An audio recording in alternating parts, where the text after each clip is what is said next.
Hi friends, ఈరోజు వీడియోలో ఆంధ్రప్రదేశ్లో మీ పొలం కానీ స్థలం కానీ ఇల్లు కానీ మీ ప్రాపర్టీ ఏదైనా సరే దానికి సంబంధించిన ఈసీ ఎన్కంబరెన్స్ సర్టిఫికేట్ అంటారు. దాన్ని ఏ విధంగా డౌన్లోడ్ చేయాలనేది ఈ వీడియోలో చూద్దాం. ఫస్ట్ ఏదైనా ఒక బ్రౌజర్ని ఓపెన్ చేసుకోండి. నేను ఇక్కడ గూగుల్ క్రోమ్ను ఓపెన్ చేస్తున్నాను. సెర్చ్ బార్లో ఏపీఐజీఆర్ఎస్ అని టైప్ చేసి ఎంటర్ చేయండి. ఇక్కడ IGRS Andhra Pradesh AP government registration.ap.gov.in అనే వెబ్సైట్ ఫస్ట్లో వస్తుంది. ఆ వెబ్సైట్ని ఓపెన్ చేయండి. ఓపెన్ చేసిన తర్వాత ఈ వెబ్సైట్ లోపల ఇక్కడ ఈసీ సెర్చ్ అని ఉంది కదా, ఇక్కడైనా క్లిక్ చేయొచ్చు. లేదంటే ఇక్కడ కర్సర్ని ఇక్కడ తీసుకెళ్తే ఈసీ సెర్చ్ అని వస్తుంది కదా, ఇక్కడైనా క్లిక్ చేయొచ్చు. ఏదో ఒక చోట క్లిక్ చేయండి. క్లిక్ చేసిన తర్వాత ఈ విధంగా ఓపెన్ అవుతుంది. ఇక్కడ ఈసీ ఫర్ ఇన్ఫర్మేషన్ ఓన్లీ అని ఉంది కదా, ఇక్కడ క్లిక్ చేయండి. ఇలా క్లిక్ చేసిన తర్వాత సెలెక్ట్ ఎన్కంబరెన్స్ టైప్ అని ఉంది కదా, ఇక్కడ డాక్యుమెంట్ నెంబర్ సెలెక్ట్ చేసుకోండి. ఇక్కడ ఎంటర్ ద డాక్యుమెంట్ నెంబర్, మీకు ప్రాపర్టీకి డాక్యుమెంట్ నెంబర్ ఉంటుంది కదా, ఆ నెంబర్ని ఇక్కడ ఎంటర్ చేయాలి. తర్వాత ఇయర్ ఆఫ్ రిజిస్ట్రేషన్, ఏ సంవత్సరంలో రిజిస్ట్రేషన్ అయింది అనేది ఆ ఇయర్ ఆఫ్ రిజిస్ట్రేషన్ని ఇక్కడ ఎంటర్ చేయాలి. తర్వాత registered at SRO, sub registrar office మీది ఏదైతే అది ఇక్కడ ఎంటర్ చేసి ఈ క్యాప్చాని ఎంటర్ చేసి సబ్మిట్ కొడతారు.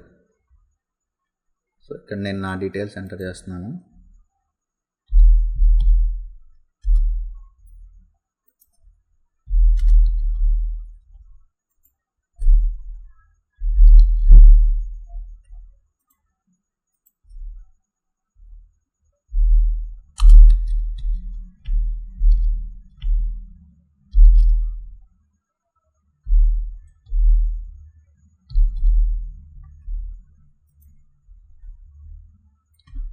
క్యాప్చా తప్పించినట్టుంది, ఇన్వాలిడ్ క్యాప్చా అండి.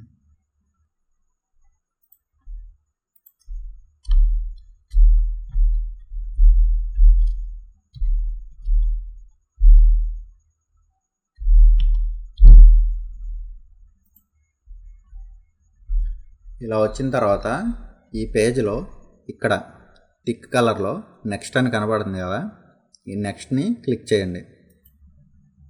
క్లిక్ చేసిన తర్వాత ఈ పేజ్ లోపల ఇక్కడ అప్లికెంట్ నేమ్ అని ఉంటుంది. ఈ అప్లికెంట్ నేమ్ని ఎంటర్ చేయాలి.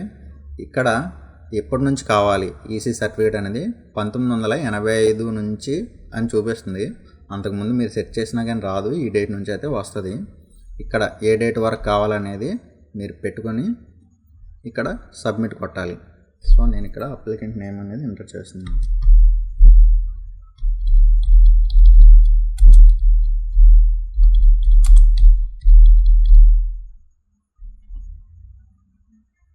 అప్లికెంట్ నేమ్ ఎంటర్ చేసి ఇక్కడ క్యాప్చా ఇవ్వాలి.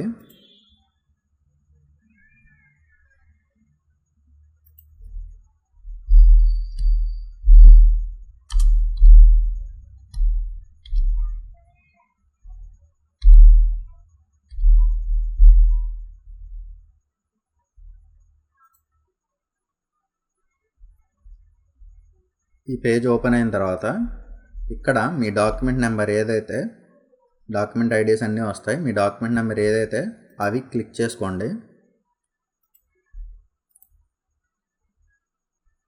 లేదు అంటే సెలెక్ట్ అవ్వాలని క్లిక్ చేసుకోవాలి, మీకు అన్నీ కావాలనుకుంటే. లేదంటే మీ డాక్యుమెంట్ నెంబర్ ఏదైతే అది క్లిక్ చేసుకోండి. క్లిక్ చేసి కింద సబ్మిట్ అని ఉంటుంది, ఆ సబ్మిట్ క్లిక్ చేయండి. ఇక్కడ డీటెయిల్స్ అన్నీ ఓపెన్ అవుతాయి. అంటే ఫస్ట్ ఎవరి దగ్గర నుంచి ఎవరి వరకు ఈ ప్రాపర్టీ ట్రాన్స్ఫర్ అయిందనే డీటెయిల్స్ అన్నీ వస్తాయి. మీరు ఇక్కడ ఒకవేళ మీకు ఎక్కువ ఉంటే ఎక్కువ పేజీలో ప్రింట్ అనేది వస్తుంది. ఇలా కిందికి స్క్రోల్ చేసినట్లయితే ఇక్కడ ప్రింట్ అనే ఆప్షన్ ఉంటుంది. ఆ ప్రింట్ని క్లిక్ చేసి మీరు మీ డెస్క్టాప్ మీద మీకు ఎక్కడ కావాలో అక్కడ సేవ్ చేసుకోవచ్చు. లేదంటే Ctrl+P క్లిక్ చేసి అయినా సరే మీరు సేవ్ చేసుకోవచ్చు. నేను ఇక్కడ డెస్క్టాప్ మీద సేవ్ చేస్తున్నాను.